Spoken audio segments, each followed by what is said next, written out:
your health matters. Kaya may advice si Dr. Joel Lopez tungkol sa inyong kalusugan at well-being.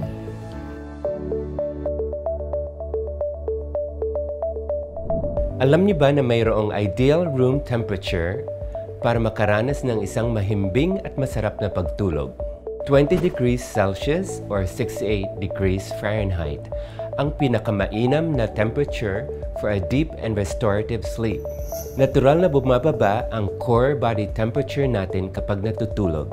Isa itong signal para sa ating utak na pumapasok na ang ating katawan sa state of rest. Kapag masyadong mainit ang kwarto, maaaring maging putol-putol ang inyong pagtulog dahil sa pagkaaligaga at init.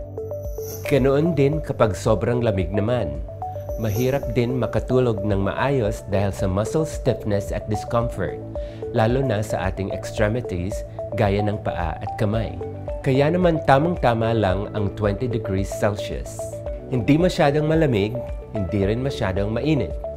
Perfect temperature for that deep and restorative sleep.